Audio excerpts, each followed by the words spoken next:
Yang penting kau baca ayat selanjutnya.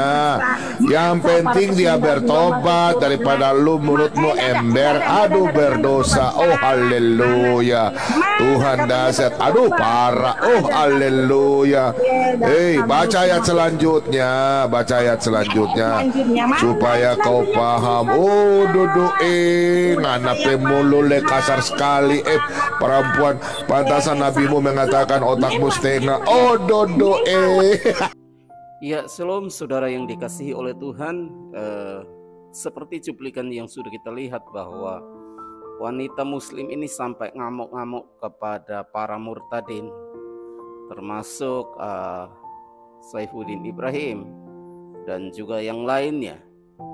Tentunya karena para murtadin membuka kedok mereka atau membuka rahasia mereka, sehingga dia tidak dapat menerima dan menjadi seperti orang yang kurang waras. Nah, seperti apa? Mari kita simak sampai selesai dan penjelasan dari Pak Pendeta Saifuddin Ibrahim. Silakan. Yang penting kau baca ayat selanjutnya. Yang penting dia bertobat daripada lu mulutmu ember, aduh berdosa. Oh haleluya.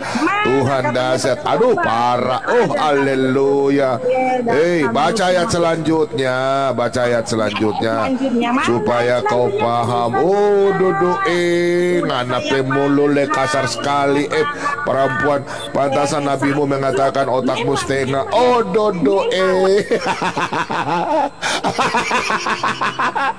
mulut setengah le otak setengah.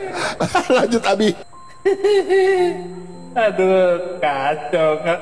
Itu orang Bima, luar biasa itu orang Bima. Aduh, biarin aja Abi, itu perempuan. Aduh, bisanya perempuan bisa begitu ya, mulutnya. Aduh, bagaimana nih? Makanya Abi, saya tuh malas Abi bicara sama perempuan Abi, karena memang sudah tertulis dalam kitabnya itu yang bikin sial itu perempuan dan otaknya setengah Abi. Marah. Dia nggak mau bahasa Indonesia, maunya bahasa Bima. Supaya tidak dimengerti orang lain. Oh begitu Abi ya. Mereka bahasa itu. Kenapa dia benci sekali sama Abi begitu Abi? Ya kan kemarin saya bilang kalau masalah apa-apa, giliran kita beragama, pindah agama, mereka musuhin. Pokoknya nggak ada alasan bagi orang kalau sudah pindah agama. Berarti nggak ada kemerdekaan dong. Iya. Saya kira terkait sama agama itu harus merdeka sih. Iya. Saya nggak ada masalah kalau Abi pindah agama. Terus saya orang Bima juga nih Pak Bom, sama kayak Abi. Tapi saya termasuk yang berpikir bangsa. Saya berpikir bangsa kita semua saudara. Seperti kemarin ada Paus Fransiskus dirangkul, berjabat tangan, cium kepala di Masjid Istiqlal, di gereja katedral. Itu saya lihat sebagai pemandangan yang luar biasa. Gimana menurut Abi itu? Menurut Abi bagus lah. Gara-gara dia cium kepala paus, dia diangkat jadi menteri agama. Rupanya ada keuntungannya ya. Untung. Oh itu, jadi politik ya. Iya. Tapi lepas dari itu bagus sih. Ada terowongan silaturahim, terowongan cinta kasih antara gereja katedral dan Masjid Istiqlal. Itu mungkin Bhinneka Tunggal Ika zaman dulu antara Hindu Siwa dengan Buddha mungkin ya, kalau zaman sekarang ini jadinya. Ya, Ya keren. kita ambil pelajaran yang penting dari bagaimana kita membangun bangsa ke depan. Ini adalah bangsa yang multirasial, multi agama, multi budaya dan suku. Itulah bangsa yang akan maju kalau pendidikan moral Pancasila yang pernah diajukan dan diajarkan oleh almarhum Presiden kedua Soeharto, maka Indonesia ini akan hebat ke depan. Karena nggak ribut lagi masalah agama. Ya. Jadi begitu. Itu kan yang meletakkan terowongan itu dibuat sama Pak Jokowi, dibuat Pak Jokowi tuh. Ya. Tapi antara Istiqlal dan katedralnya itu, Istiqlalnya ditaruh oleh Bung Karno di sana. Tadinya kan mau di Bundaran HI itu, tapi karena ada katedral di situ didempetin aja sekalian sama itu. Keren juga itu idenya.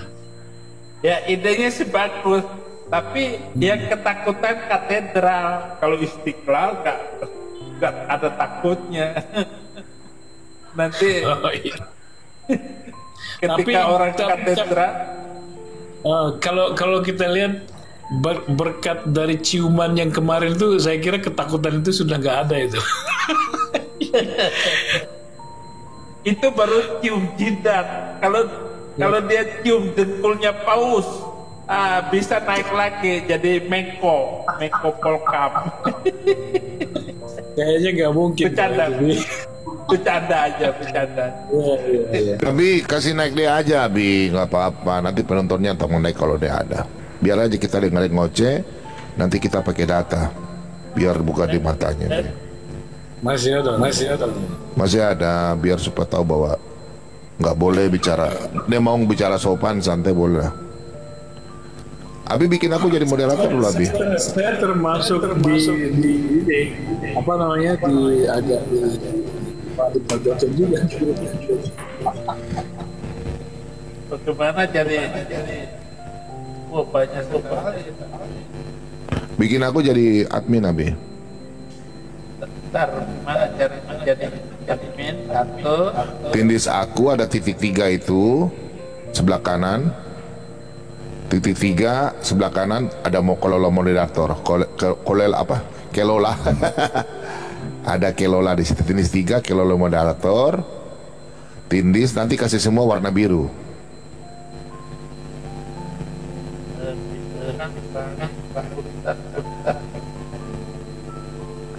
Boleh nggak, Bi?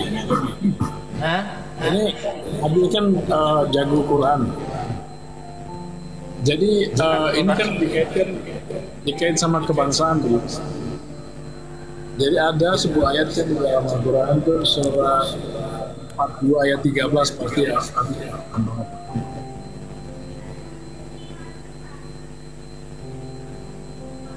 Nah itu di situ ada kelola itu, Abi. Hijau atau biru itu ya. Ya. Abi tindis saya ada titik 3, tindis titik 3 kelola gitu loh. Terus ada warna biru kayak itu. Nanti kasih biru semua.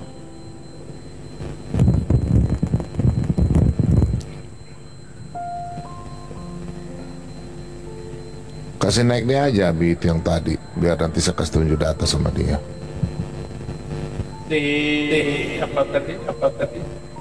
Perempuan di bawah itu.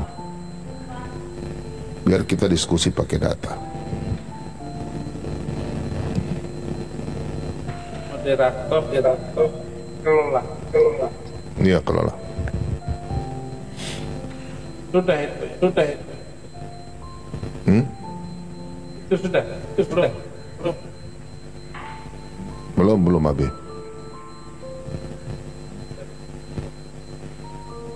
Sudah saya hijauin semua. Terus tindi apa? Konfirmasi. Sudah. Pencet gambar.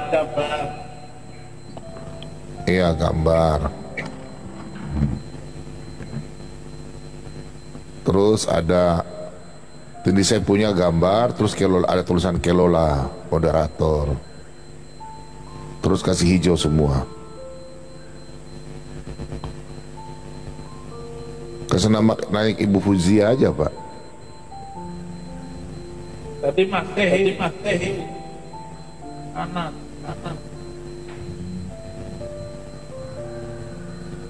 Direktur dikelola. Padahal kemarin sudah waktu diajarin. Kemarin kan Abi udah bisa. Iya.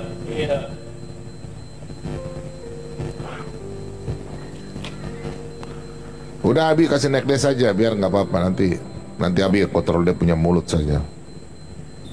Gimana dia tadi?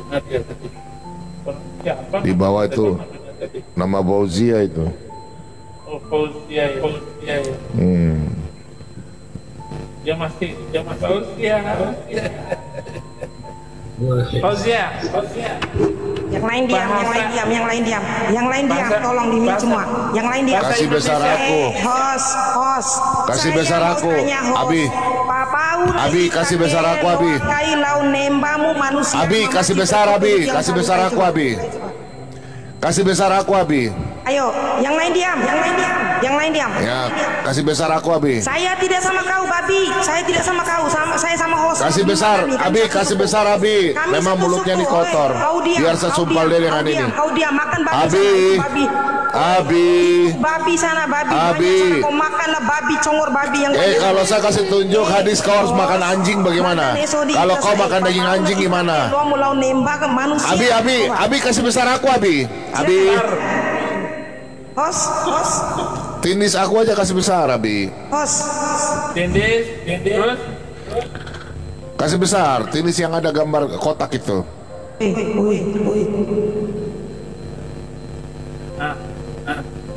Nah, ini nih ya.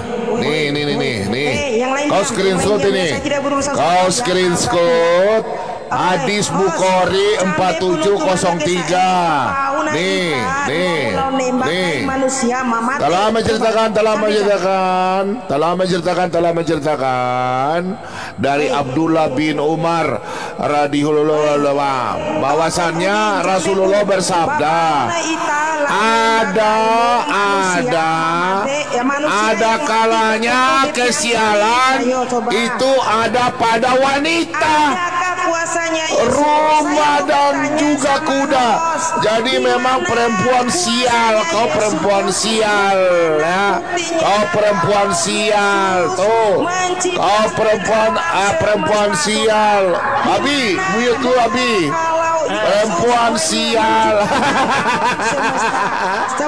Ini datanya perempuan sial. Botol. Ini perempuan sial ini. Ini perempuan sial ini. Kau memang perempuan sial tuh kau baca itu, perempuan sial. Ada kalanya kesialan itu ada pada wanita. Jadi memang kau perempuan tuh sial, kau itu bikin ribut saja kau. Ini nih Sahih hadis Bukhari 4704, perempuan sial. Kau baca ini Oke sudah ya datanya ya. Mau lagi data perempuan otak setengah, kau otakmu setengah, ada datanya. Ya, kau jangan protes di situ ya.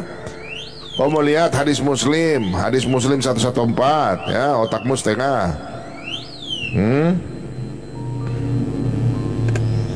Jangan di-mute. Kenapa saya di-mute? Jangan ya karena otakmu setengah. Kalian takut melawan perempuan. Pakai data. Pakai data. Nih. Nih.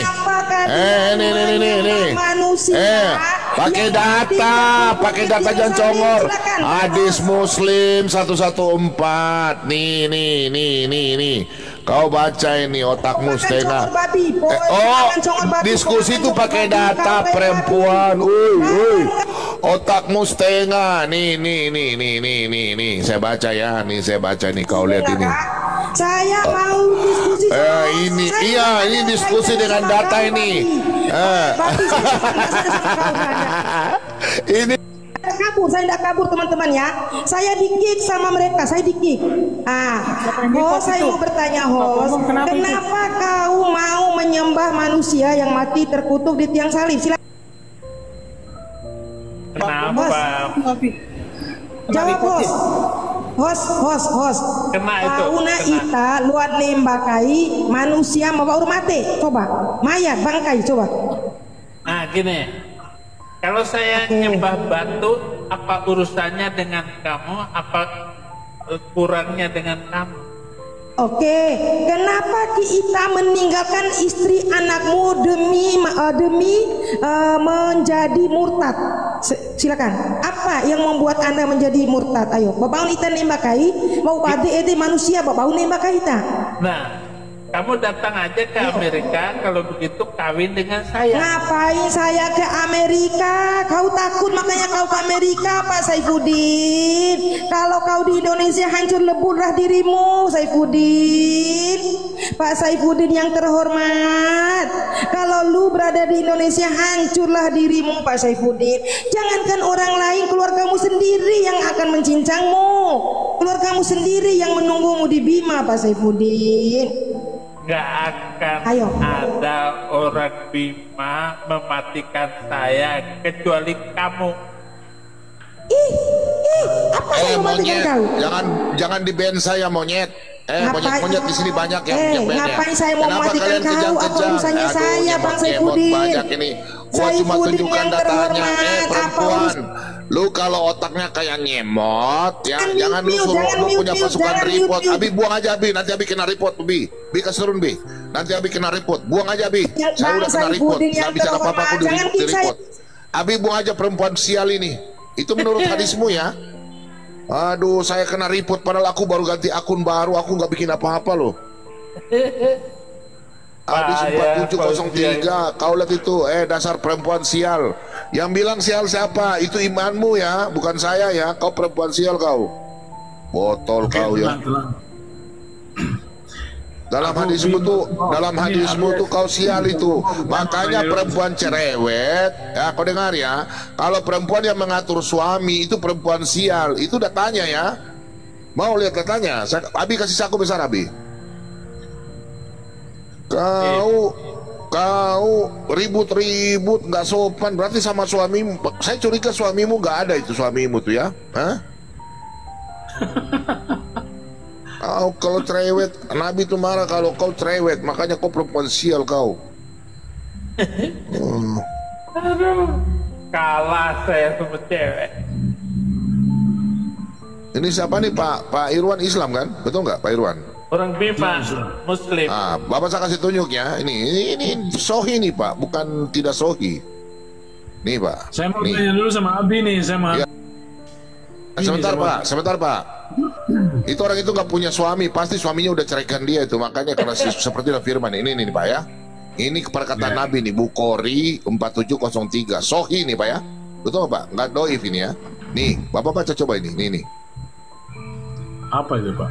Ini Pak, Bapak baca aja. Nabi bersabda apa itu? Rasulullah bersabda, ada kala kesialan itu ada pada wanita, rumah dan kuda. Jadi kesialan itu ada dalam jadi perempuan itu, wanita itu toh. Ini bukan saya yang bilang, Rasul yang mengatakan. Jadi perempuan itu memang sial, mulutnya besar. Saya curiga dia nggak punya suami itu, pasti sudah diceraikan dia itu, pasti itu. Siapa mau tahan dengan perempuan itu, perempuan setan itu? Diskusi ya perempuan, mulutmu, makanya suamimu kasih tinggal kau itu. Oke, tenang Pak Bom, tenang. Nggak apa-apa. Abi kan berhubung lagi pakai topi nasional ya, sama kayak saya tuh. Ada sebuah ayat di dalam Al-Quran surat 42 ayat 13, pasti Abi sudah hafal. Tegakkanlah agama, jangan berpecah belah. Jadi ini bisa kita kaitkan dengan nasional Bang ya, Abi ya. Ya, jangan berpecah belahnya itu berarti termasuk antara Islam dan Kristen juga sebagai sebuah bangsa nggak boleh pecah belah. Itu berarti ya karena itu yang diberikan kepada Nuh, Ibrahim, Musa, Isa, Muhammad dan kita semua. Habis sepakat ya? Saya senang untuk toleransi, ajaran yang penuh toleransi. Tetapi kan banyak kontradiksi dengan ayat yang lain maksudnya. Yang kira-kira mana Bang? Bi? Ya, di satu Contohnya bicara. ya lakum dinakum waliyad itu toleransi. Ya. La ikraha fiddin, tidak ada paksaan dalam agama. Oke semua, tetapi ada hal-hal di mana orang Kristen dan Yahudi diperlakukan dengan tidak adil di dalam contoh kehidupan Nabi. Ya. Ketika Islam itu masih minoritas, aman, tapi begitu mayoritas itu akan menekan yang minoritas. Sementara kami, orang Kristen, orang Hindu maupun orang Buddha, kan toleransinya tinggi. Itu maksud Ya. saya. Apa mungkin karena Islam itu bergeser ke polanya khilafah? Karena Islam yang diajarkan sama Nabi Muhammad kan piagam Madinah. Pola kepemimpinannya yang lebih toleran, tidak tidak feodalistik, dan ya itu kelihatannya merdeka banget gitu Bang. Sorry Abi. Iya, Gimana itu? piagam Madinah itu dibuat sebelum Fathu Makkah. Ya. Dan setelah Fathu Makkah barulah dihabisin orang Yahudi dan orang Kristen. Bukan masalah khilafah. Emang khilafah itu sudah ada sejak, maka disebut Khulafaur Rasyidin. Itu Pak. Saya setuju untuk hal-hal yang seperti itu. Itu ajaran yang luar biasa yang disebut piagam Madinah. Piagam Madinah diakui sebagai dalam sejarah Islam adalah langkah maju yang diberikan oleh Nabi Muhammad, tetapi kan bertentangan dengan banyak kisah sejarah oleh Nabi itu juga sendiri. Lakum dinukum waliyadin, itu yang turun di Mekah. Tetapi begitu di Madinah itu ayat itu sudah dihapuskan, sudah dimasukkan oleh ayat-ayat yang saya bilang 300 itu Pak, untuk dihapuskan. Jadi begitu. Kalau surat At-Taubah itu nggak pakai basmalah, apa artinya buat Abi? Ya karena kenapa nggak pakai basmalah Bismillahirrahmanirrahim dengan nama Allah yang Maha Pengasih dan Maha Penyayang? Namanya taubat, tetapi memotong leher orang dan ajaran-ajaran untuk mengambil harta rampasan. Maka di surat ke-8 itu surat rampasan, di mana nabi-nabi sebelumnya tidak boleh mengambil rampasan itu, haram. Tetapi oleh Nabi sendiri dalam sebuah hadis yang sahih, kalau dulu itu diharamkan, sekarang aku dihalalkan rampasan. Begitu Pak. Iya, ya. Itu bisa nggak kita artikan begini, Bi, bahwa pemutusan persaudaraan dan rampas-merampas itu merupakan sesuatu yang harus berdinamis di kemudian hari. Makanya nggak dikasih basmalah. Tapi saya tidak melihat ada dinamika di situ. Kenapa? Karena dari abad ke abad itu berjalan, bisa saja berbentuk dinamis ketika khilafah Islam hancur, seperti hancurnya 3 Maret 1924 Turki Utsmani. Jadi begitu, 1924. Jadi 100 tahun yang lalu.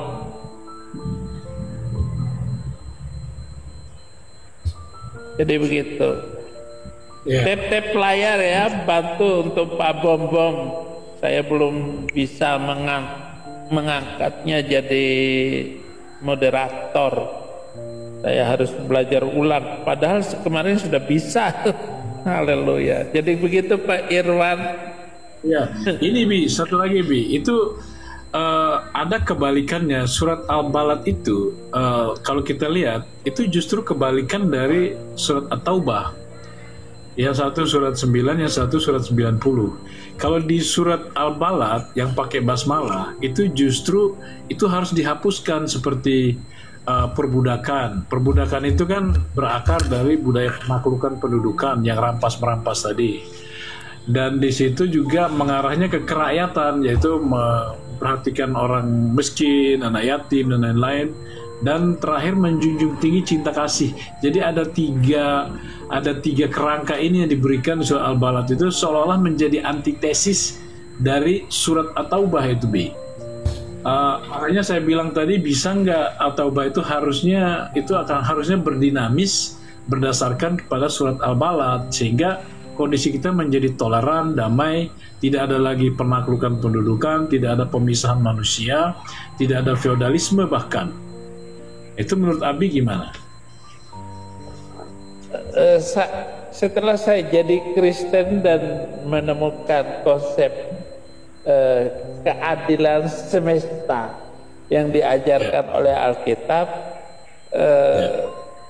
akhirnya bukan sebuah dinamika, tetapi melihat ayat ini turunnya di Mekah, ayat ini turunnya di Madinah.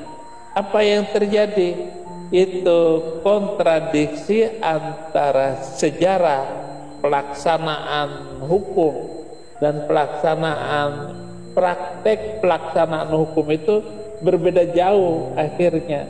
Tetapi di dalam khilafah Islamiyah itu dipakai secara apa saja yang menguntungkan pada waktu tertentu. Kalau saya pakai surat Madaniyah begini, Makkiyah begini, dan semua ceramah ustadz kiai manapun tidak memakai ini turun di Mekah atau di Madinah, pokoknya pakai semua begitu. Kalau lagi menguntungkan ya pakai, enggak ya enggak dipakai gitu. Jadi begitu Pak. Jadi enggak kafah ya? Ya enggak bisa kafah. Dikatakan kalau kafah. Saya itu begini Bi, ngelihatnya justru khilafah itu dia malah ngikutin polanya kerajaan-kerajaan Israel seperti zamannya Daud, Sulaiman. Jadi lebih kepada kerajaan, di mana nabi-nabi Israel itu kalau dia memimpin itu sebagai raja, sedangkan Nabi Muhammad kan menolak menjadi raja. Ketika beliau memimpin di Madinah itu beliau memimpin sebagai rakyat, sebagai hamba sekaligus rasul gitu, bukan raja sekaligus nabi. Itu ada hadisnya. Iya, bisa kita melihat itu, bisa melihat itu, tetapi kenyataan faktanya beliau adalah nabi sekaligus pemerintah, raja sekaligus. Sebab kalau saja beliau tidak diracun, saya kira dia akan jadi raja seumur hidup. Karena watak orang Arab itu semua pemerintah Arab itu diktator. Bashar al-Assad kalau nggak direbut kekuasaannya dia nggak kabur kayak. Demikian juga Hosni Mubarak, Anwar Sadat, kemudian Muhammad Presiden Mesir itu, kalau nggak dijatuhkan, ngaku demokrat dengan ngaku kerajaan sama saja. Saddam Hussein, semua pemimpinnya itu diktator semua. Nah, saya menduga beliau kalau nggak diracun oleh wanita Yahudi meninggal mungkin selamanya, sehingga susah untuk ini kan dugaan asumsi saya. Betul. Dan memang kan kalau kita lihat ya nggak jauh-jauh lah, beda lah sama saudaranya orang-orang Israel kan. Pasti walaupun dia menolak kerajaan, pasti watak-watak kerajaan itu masih ke bawah. Ya contohnya kan pada pada pemilihan pemimpin setelah meninggalnya Muhammad itu kan semangatnya itu, semangat rebutannya itu kuat banget gitu. Kalau kan pengganti Muhammad Abu Bakar, dia juga mati diracun. Yang ngeracun ya orang dalam sendiri, sama-sama Muslim. Terus Umar dicongkel perutnya terburai, Utsman lagi baca Quran mati, Ali sama juga dibantai. Jadi nggak ada patah tumbuh hilang berganti, tetapi dipatahin dulu baru diganti, dipatahin lagi baru diganti. Itu yang terjadi. Bahkan Aisyah istri beliau itu memimpin panglima perang. Ini sejarah kelabu sejak beliau Rasul, sahabat yang 4 sampai muncul Bani Umayyah, baru kemudian Abbasiyah. Kan ada 3 sejarah Islam yang bisa kita catat. Jadi begitu. Oke. Ya, saya kira itu kemunduran itu, Abi. Kalau yang 3 ini kemunduran itu. Karena Nabi sendiri mengatakan mereka itu mulkan adon, gitu. Mulkan yang menggigit. Jadi jadi kepemimpinan dalam Islam itu hanya 30 tahun dia bagus, ya setidak-tidaknya ya bisa diterima lah gitu, yaitu Khulafaur Rasyidin. Tapi kalau sudah masuk Umayyah, Abbasiyah, Utsmaniyah itu sudah kembali ke pola sebelum Nabi Muhammad, justru malah dia ngikut pola-polanya bangsa Israel, yaitu seperti Daud Sulaiman. Malah Daud sendiri kan malah dia ketika dia membuat kesalahan di hadapan Allah itu, dia jadi malah kan tidak lagi memimpin, tapi dia malah merubah pola kerajaannya itu lebih kepada kerakyatan. Mungkin ini anak tangga bagaimana Muhammad tuh akhirnya menolak kerajaan gitu. Kalau menurut Abi itu gimana? Pernyataan saya yang pertama bahwa beliau kelihatannya demokratis, tetapi beliau bisa meninggal ketika diracun. Nah, watak-watak ini boleh jadi memang beliau melihat sejarah umat Yahudi. Tetapi apa yang kita lihat dengan beliau, umpama asumsi saya benar bahwa dengan diracunnya itu beliau mati, pasti dia seperti raja begitu. Kenapa kekuasaannya tidak terbatas? Kekuasaan beliau tidak terbatas. Dia bisa melakukan apa saja kok. Misalnya dalam hal hukum, dia melanggar hukum yang dibuatnya sendiri. Misalnya surat keempat, wankihul ayyama minkum matna wa thulatha wa ruba. Boleh Beni Ramdhani. Wah, ada yang ini nih.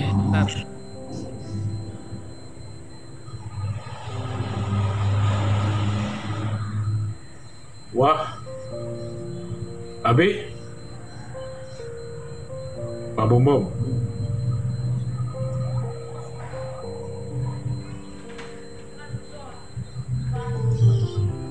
Abi kemana tuh, Hugo? Ngopi dia, ngopi tuh. Ngopi bang. Ada telepon kali.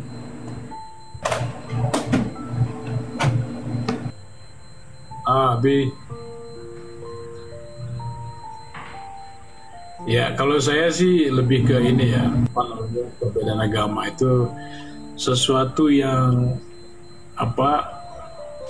ya hukum alam lah yang namanya perbedaan. Contohnya aja kita berbeda warna kulit. Itu kan nggak mungkin yang kulit hitam jadi kulit putih, putih jadi kulit hitam dan seterusnya kan.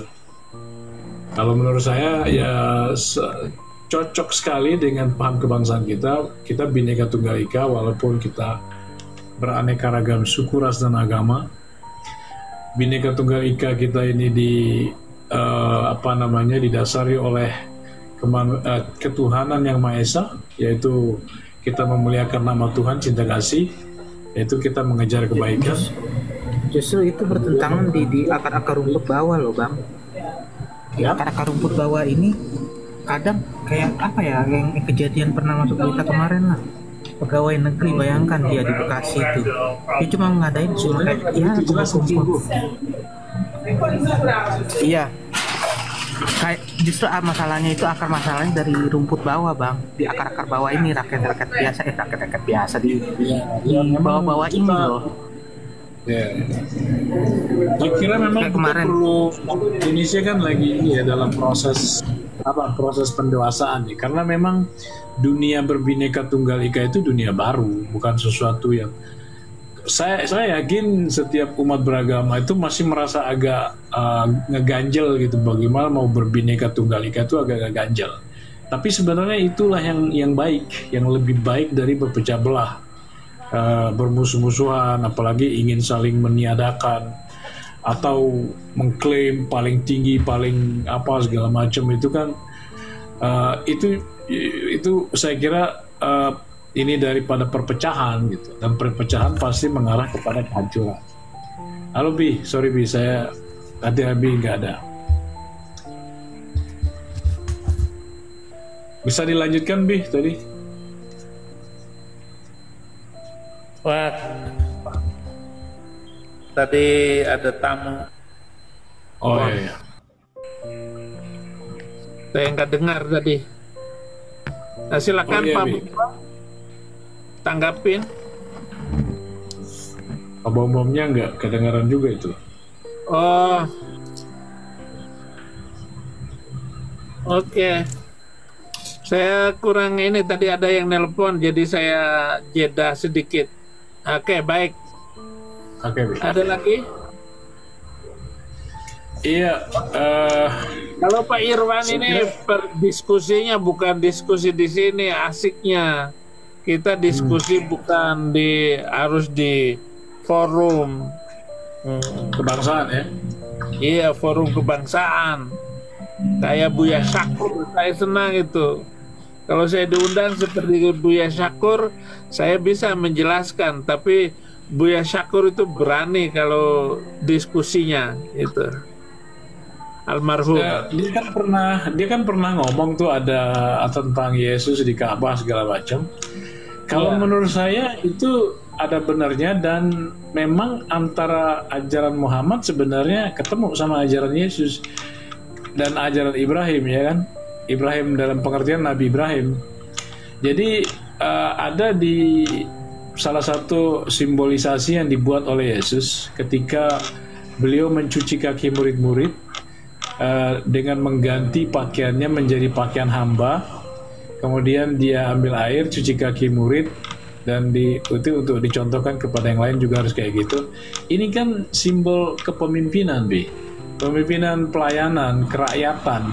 Jadi saya yakin seperti misalnya Ka'bah ya. Ka'bah itu kan ada batu utamanya ada di bawah, itu bukan kayak di piramid di puncak, tapi dia di bawah garis lantai, malahan di bawah kaki, di garis lantai atau di pondasi bangunan.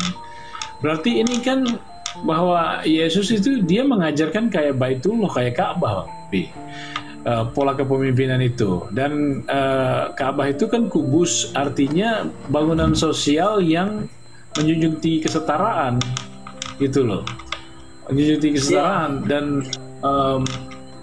Dan Nabi Muhammad juga kayak begitu, kayaknya dia nggak memimpin sebagai raja, dan dia menunjukkan bahwa dirinya sama dengan yang lain.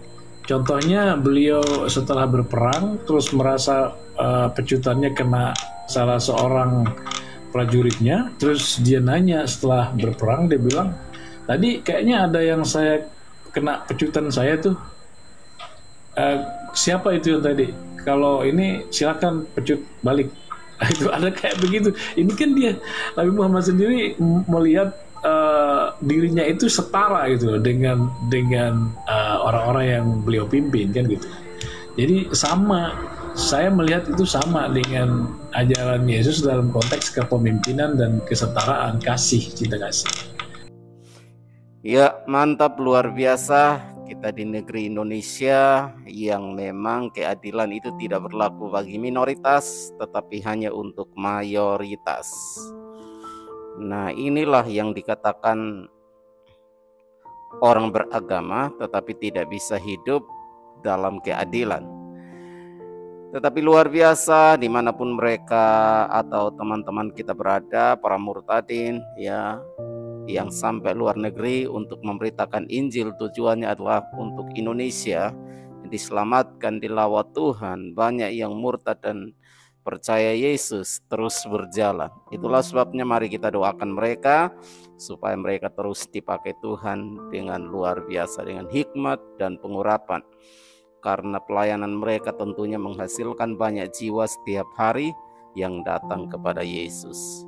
Jadi tidak perlu kita harus dari rumah ke rumah, karena itu sangat sulit. Kalau hari ini mengadakan Natal saja atau ibadah masih terjadi penutupan di mana-mana, maka satu hal yang terbaik adalah dengan cara seperti ini, memberitakan Injil melalui media sosial. Puji nama Tuhan, Tuhan Yesus memberkati, dan jangan lupa untuk dukung channel ini dengan like, komen, dan subscribe.